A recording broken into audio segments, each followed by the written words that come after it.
మీ తాకట్టు బంగారాన్ని విడిపించిన 30 నిమిషాల్లో క్యాష్ ఇవ్వబడును. కొమ్మూరి గోల్డ్. నమస్తే ఉమా గారు. నమస్తే అమ్మా.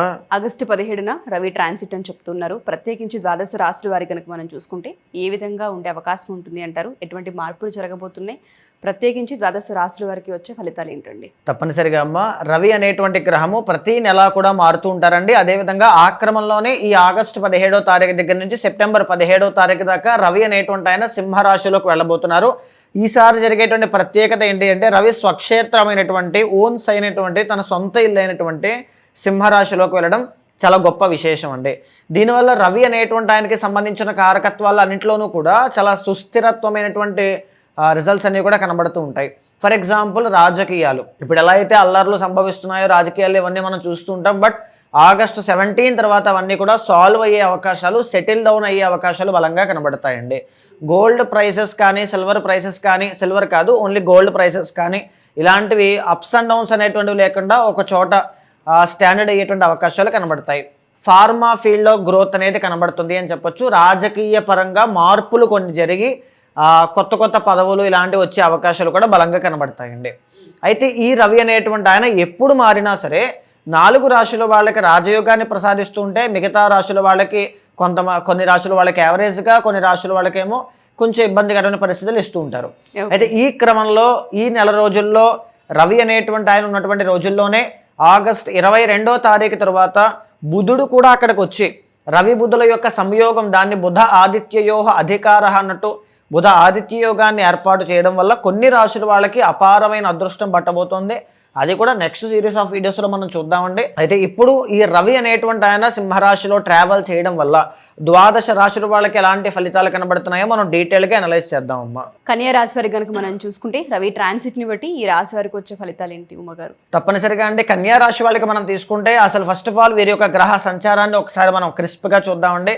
కన్యా రాశి వాళ్ళకి 12వ స్థానంలో కేతు నడుస్తున్నారండి, 6th హౌస్లో రాహు నడుస్తున్నారండి, 7th శని, అదేవిధంగా మోస్ట్ ఇంపార్టెంట్ 11th గురువు చాలా బాగున్నారు.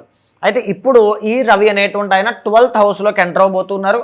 ఇప్పటి వరకు అంటే ఆగస్టు 17వ తారీఖు దాకా రవి ఎక్కడున్నారు? 11th హౌస్ అయినటువంటి కర్కాటకంలో ఉన్నారు, which is very very favourable condition for sun అండి. చాలా గొప్ప పొజిషన్ అది. దానివల్ల పనులు విజయవంతంగా పూర్తవడం, ప్రయాణాలు విజయవంతంగా పూర్తవడం, ఖర్చులకి తగినట్టుగా డబ్బులు రావడం, కష్టానికి తగినట్టుగా మళ్ళీ గ్రోత్ అనేది చూడడం, ఇలా అనమాట.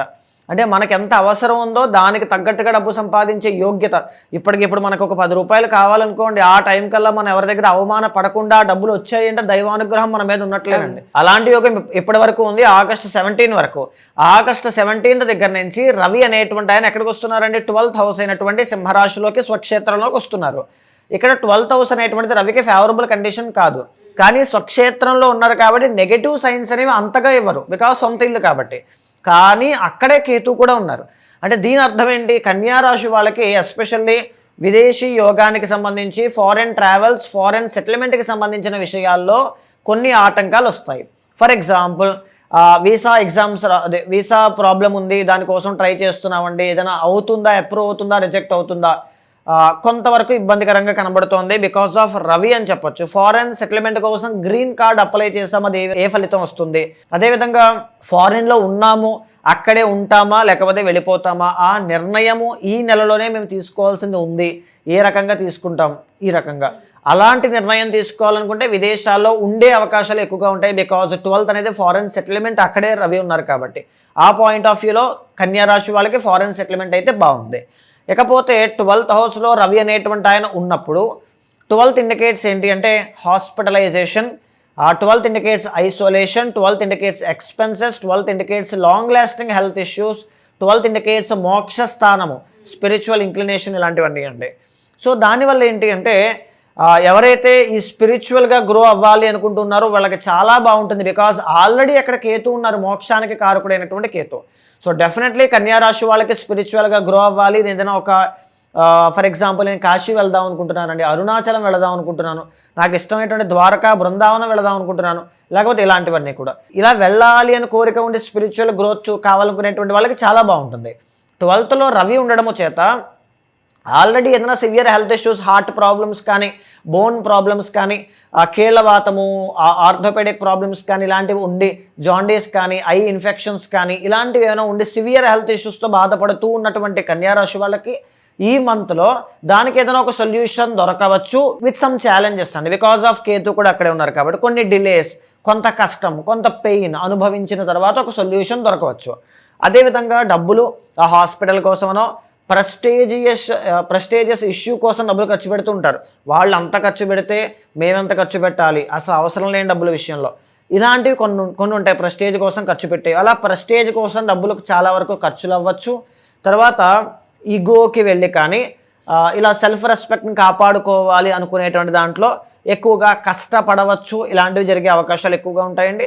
రాజకీయాల్లో ఉన్నటువంటి వాళ్ళకి కొంచెం అవమానాలు, చిన్న చిన్న పెయిన్స్ ఎక్కువగా చూసే అవకాశాలు రాజకీయాల్లో ఉన్నటువంటి వాళ్ళకి కనబడుతుంది. అదేవిధంగా మెయిన్లీ చెప్పాలి అంటే ఖర్చులు అనవసరమైనటువంటి విషయాల మీద ఎక్కువగా పెట్టే అవకాశం కన్యారాశి వాళ్ళకి ఈ మాసంలో కనబడుతుంది. సో ఖచ్చితంగా కన్యారాశి వాళ్ళు ఈ మాసంలో ఖర్చును అదుపు చేసుకోండి.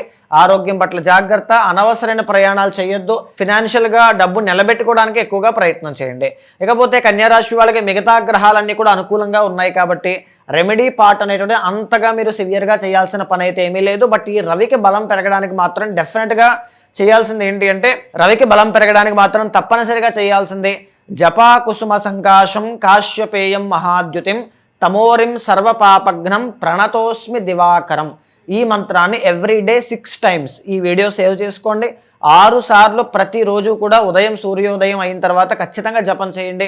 దీనివల్ల చాలా చాలా మంచి ఫలితాలు, డబ్బులు ఖర్చులు అవ్వకుండా సింపుల్ రెమెడీ వల్ల మీకు అన్ని కూడా క్లియర్ అవుతాయండి. సో ఎవరైనా సరే ఒకసారి ఈ రాశివారి వీడియోస్ చూసిన తర్వాత ఒకసారి మిమ్మల్ని కలవాలి అనుకుంటున్నారు, జన్మ జాతక రీత్యా రెమెడీస్ తెలుసుకోవాలనుకుంటున్నారంటే మిమ్మల్ని ఎలా అప్రోచ్ అవ్వచ్చు మా గారు? తప్పనిసరిగా అండి, అలాంటి వాళ్ళు ఎవరున్నా సరే మీకు కింద కనిపించే నెంబర్కే కాల్ చేస్తే మా వాళ్ళు మీకు పూర్తి వివరాలు అందిస్తారండి. మీ యొక్క గోచారంతో పాటుగా మీ వ్యక్తిగత జాతకాన్ని చూసిన తర్వాత రెండింటినీ సమన్వయం చేస్తూ ఏదైనా దోషాలుంటే శాంతి పరిహారములు ఆచరింపజేసి ఒక బ్రదర్లా కావచ్చు, ఆస్ట్రాలజర్లా కావచ్చు, ఒక ఫ్యామిలీ మెంబర్లా కావచ్చు, తప్పనిసరిగా గైడెన్స్ అనేది అందిస్తాను. అదేవిధంగా భగవత్ అనుగ్రహం కలిగే విధంగా చేస్తాను. తప్పకుండా మా గారు. థ్యాంక్ యూ మా గారు. Thank you. నమస్తే అండి.